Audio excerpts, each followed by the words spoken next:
town of Frostrand was not always shrouded in the darkness that it is today.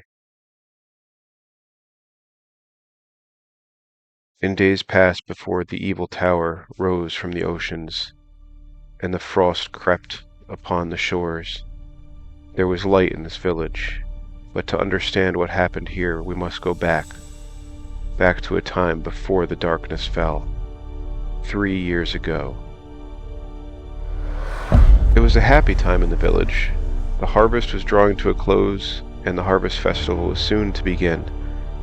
However, not all was well. A little bit off the shores of the village, at the home of a simple farmer, something was amiss. Something began to stir. The farmhouse felt a little bit colder this season, ever since the death of his wife and child at the hands of the ravaging pillagers. The farmer questioned why, every day, but continued to dutifully work his fields.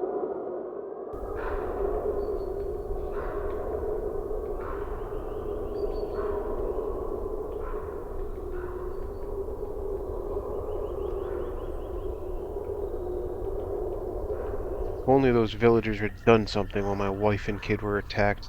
I wouldn't be doing this alone and my family would still be here.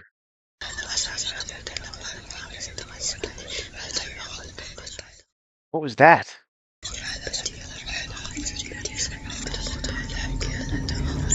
Is somebody there? I think it's coming from this way.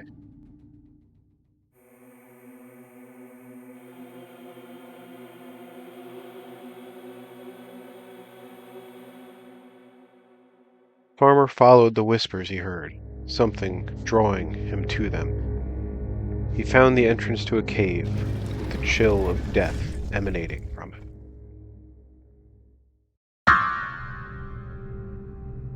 What is this place? Maybe I shouldn't be here. Maybe I should turn around and go home. But this sword calls to me. With it, perhaps I could avenge my family. I could claim vengeance on the pillagers who slain them. No, I shouldn't touch it. This place feels evil. Oh, but maybe I can just hold it. I'll put it back.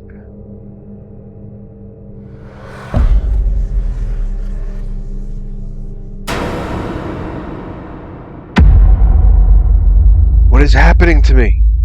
It's twisting my mind. I feel like I need to kill.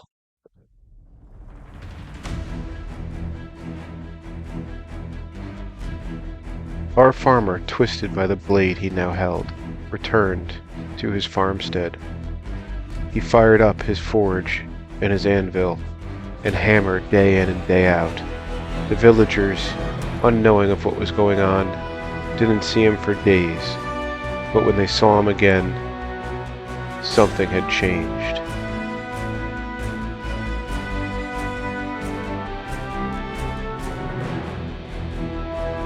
The farmer was now evil incarnate, a knight of death, raising an undead army and sacking the village.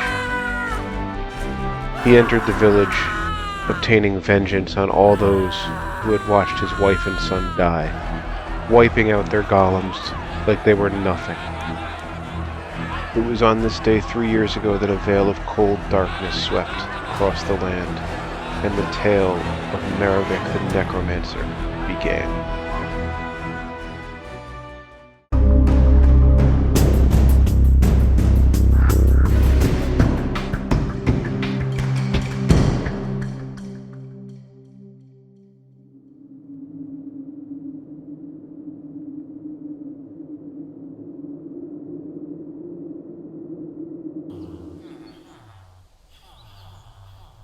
My faithful children, a great darkness rises in the north.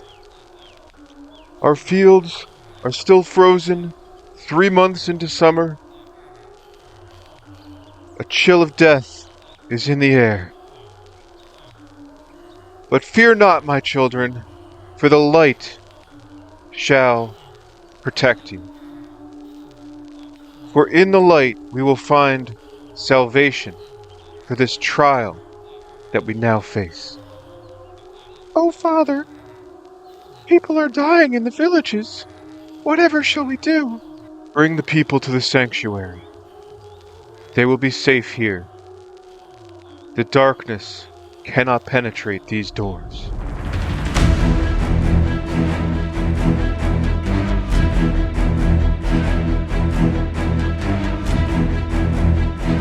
What was that? My children, be faithful. I shall address this darkness at our doorstep.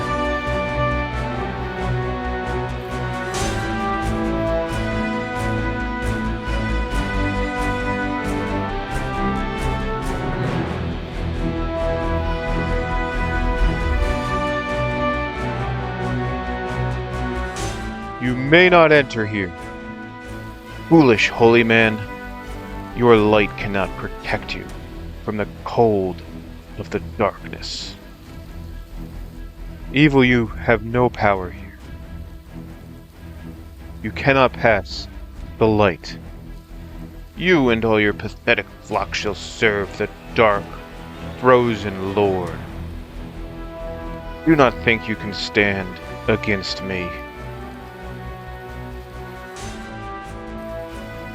My army of the dead will overrun you.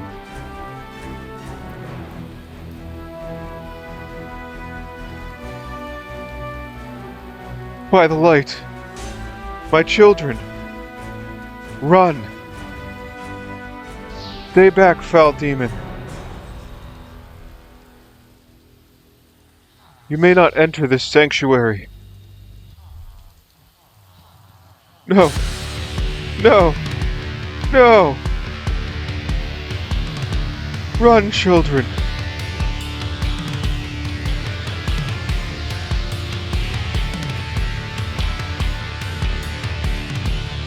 Nobody can stand up against the power of the cold death. Die, holy man. Oh, the light was supposed to have protected me.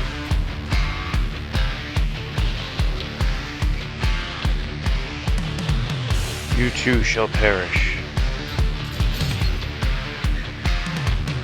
Now rise, holy man, and serve the Dark Lord through me. You shall be forever bound to this chilling existence. Now, destroy this church of the light, and build one anew in the image of our dark, frozen Lord.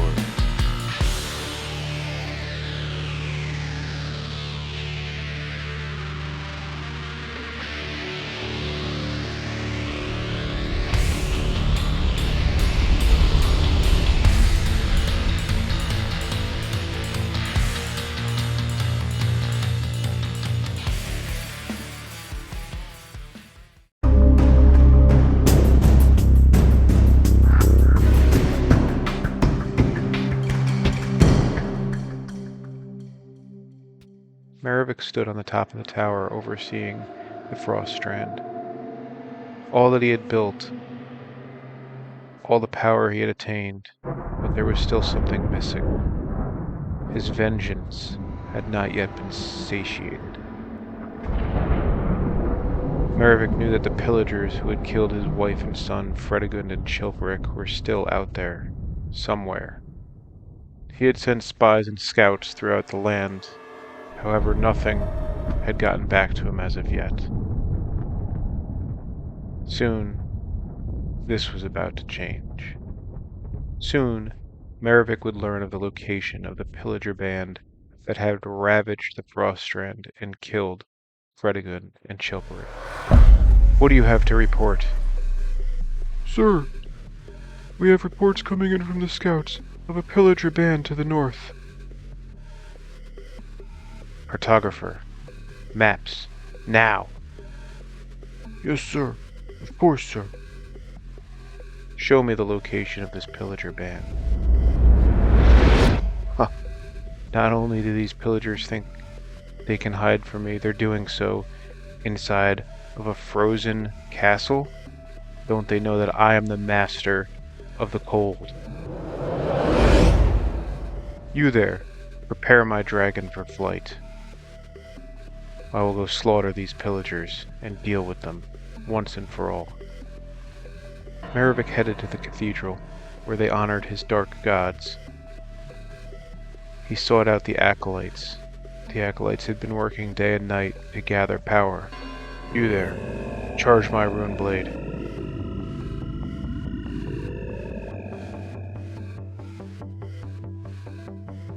I will gather my supplies and set out and destroy this band of pillagers. Vengeance will be mine. Lystharion, wake up. We ride for war in the morning. Merovech headed to the Witch's Manor to look at the map of the lands under his command. He felt a small sense of satisfaction knowing that he would soon crush the pillagers and expand his empire. Merovech then mounted Lystharion and began the journey north towards the frozen lands where the pillagers' frozen keep awaited. He couldn't have asked for a better twist of fate. Cold was his ally. The frost was his weapon. As Merovech crossed into the snowy taiga, he observed a pillager outpost. This'll do, he thought. I'll send them a message. Die, pillagers. You can't hide from me.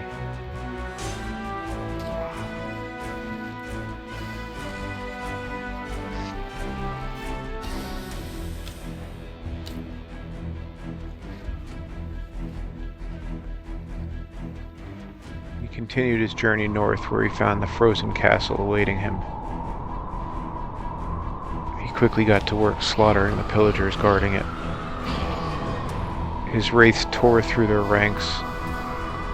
Ravagers, pillagers, frostologers, none of them stood a chance. As he smashed through the guards outside, he found the keep. The doors wide open, but something was missing inside. Where is the leader? Why is he not here? Merovech realized that pillager he was looking for, the one who he knew to be the leader, the one who had killed his wife and child, was mysteriously not there. He had dealt a blow to the pillager band this day, but this was far from over.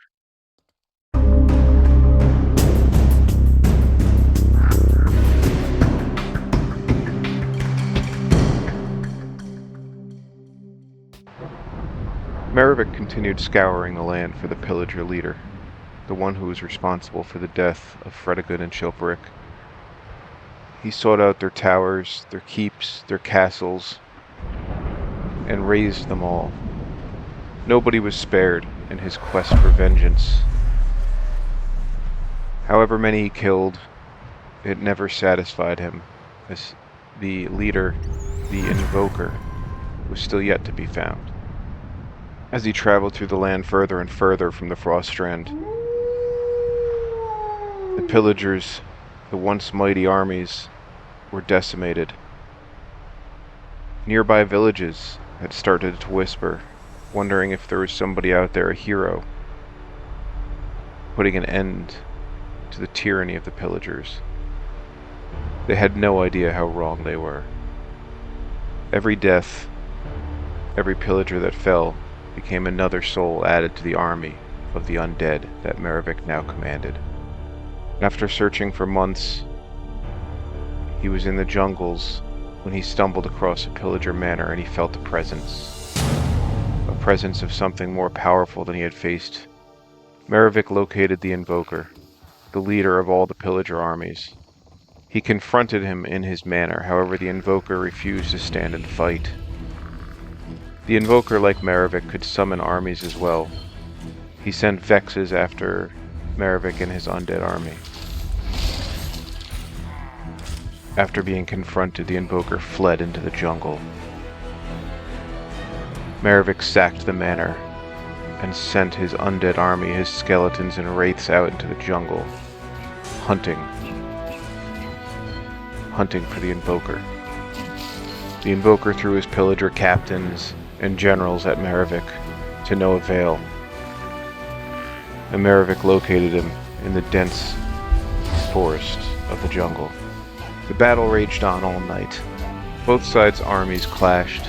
Merovech's skeletons fell, the Vexes pushing him back. He retreated towards a nearby village to gather his armies. On the break of the next day, he raced off into the jungle again, ready to finish the Invoker once and for all. The Invoker, slowly losing ground, running out of mana, ran deeper and deeper into the jungle. However, it was soon to be over. The Invoker teleported here and there, continuing to retreat. Merovech's skeletal army and wraiths pushed further and further, tracking him until Merovech finally caught up with him and dealt the killing blow. Merovech took little time to revel in his victory. The evil of the sword had so corrupted him in his vengeance.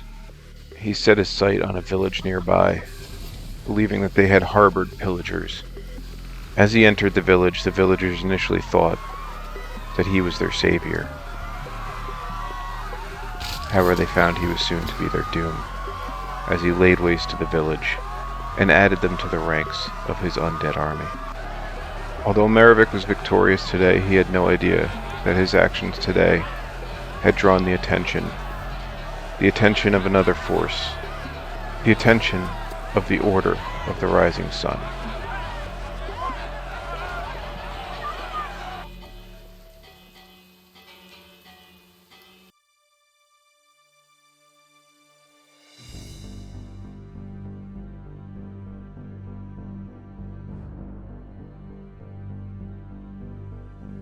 Lord Sonnenbrenner, thank you for coming so quickly. Your report, Bishop. One of the villages in my territory was recently sacked by an unknown evil. I did some research and found that this evil presence has been spreading from the north. Yes, I have heard rumors of such a presence. Sir, we have also lost contact with one of our chapels in the northernmost reaches of the land. A priest had been assigned there, and nobody's heard from him in over a year. This indeed is concerning. I will investigate, personally. Lord Sonnenbrenner, do you think this is the return of the ancient evil we faced thousands of years ago? It has been foretold in the prophecies that we would face this trial again. I will confer with the High Council of the Rising Sun. Keep me apprised of anything that you learn. Yes, Lord Sonnenbrenner. Lord Sonnenbrenner flew off to consult the High Council. Merovech and the evil of the Runeblade had been uncontested at this point, but they were about to be matched by another ancient force, the Order of the Rising Sun.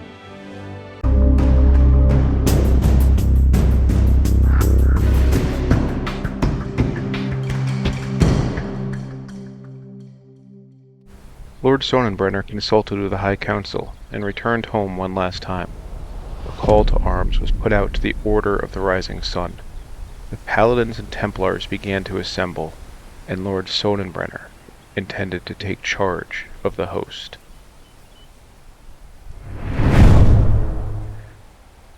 Lord Sonnenbrenner decided to investigate the evil, which was spreading from the Froststrand.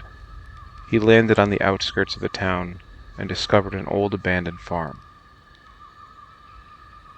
This farm radiates with evil, but also with a great loss and sadness. Something happened here. Something terrible. I sensed there once was a family here, but it seems something tragic occurred which coincides with the rise of this evil. There must be something I'm missing. Even this loss would not have created such a powerful evil as that which we deal.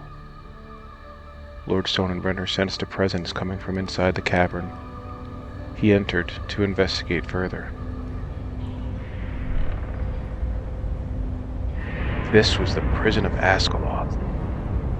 No. We imprisoned it here so long ago. How did it escape? It must have sensed the farmer's loss and used that pain to reach out beyond these walls, drawing him in. This is where it all began. This is worse than I could have imagined. Lord Sonnenbrenner, now knowing what they faced, realized that the only option was battle.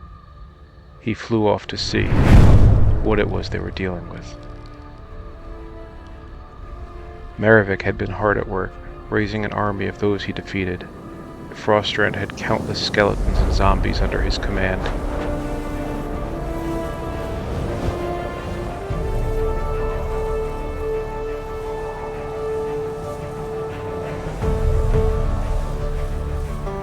Lord Sonnenbrenner completed his reconnaissance of the town and returned to his camp, believing he had been unseen.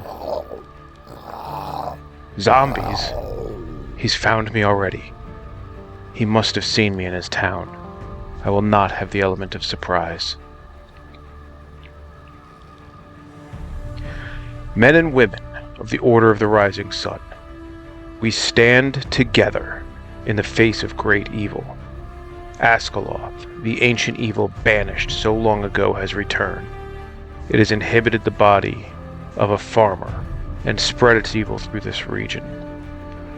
The town of Frostrand, once a peaceful trading village, has been utterly corrupted. Merovech, now the host of Askeladd, has constructed a great tower overlooking the area. It is from this tower that he commands his armies. The battle will not be easy. Merovech has drawn armies of the undead under his command. He has built ships in his harbors. He has even corrupted a noble dragon, Liztharion. Despite all his efforts, we will meet him on the field of battle. We will shine a light where there is darkness and sweep this evil from the land. Brothers and sisters in arms, we will be victorious today. Where the enemy has only a handful of ships, we have brought the entire fleet of the Order. They have undead armies, but we have men and women protected by the light. Today, the sun will rise and the light will shine, overpowering the darkness which has taken hold of this land. Today, we will be victorious.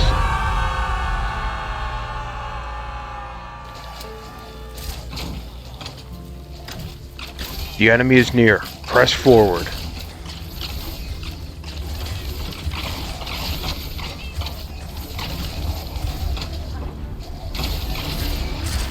This blasted paladin is smashing through the lines. Retreat to the tower.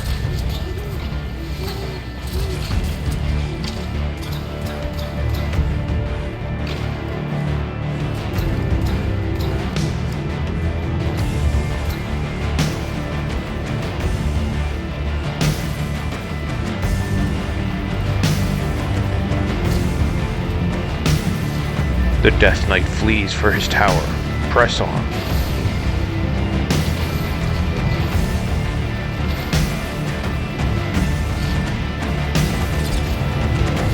You think you can take my seat of power?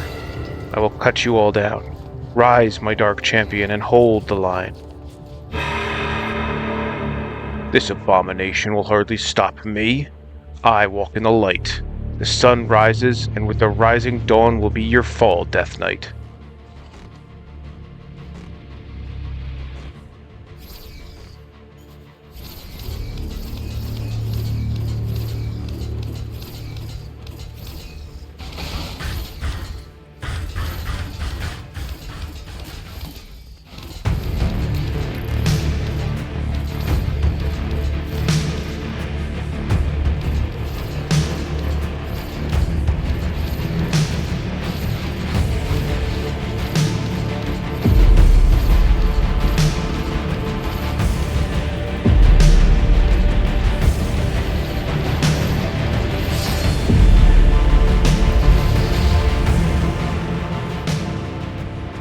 Your pathetic order will not imprison me again.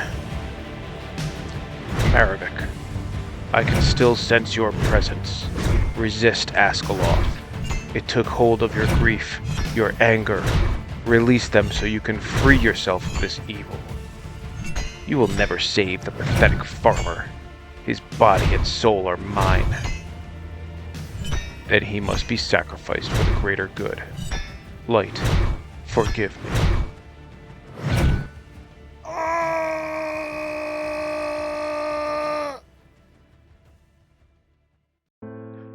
Farmer, you are awake.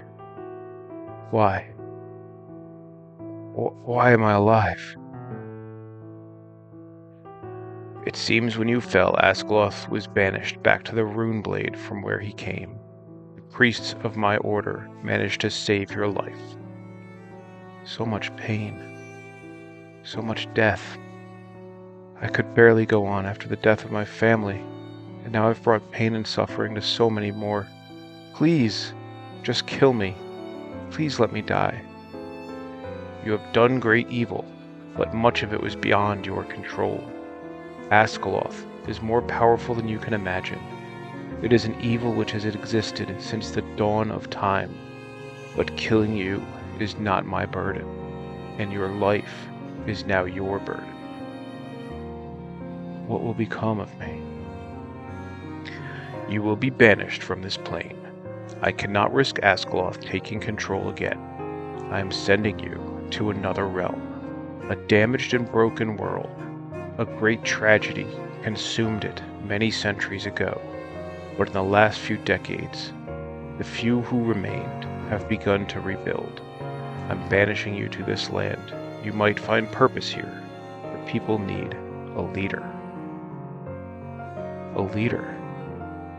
I hardly want to live, much less lead. That choice is yours, Merovech. But maybe dedicating yourself to helping those in need is a penance which might lead you to change your mind one day.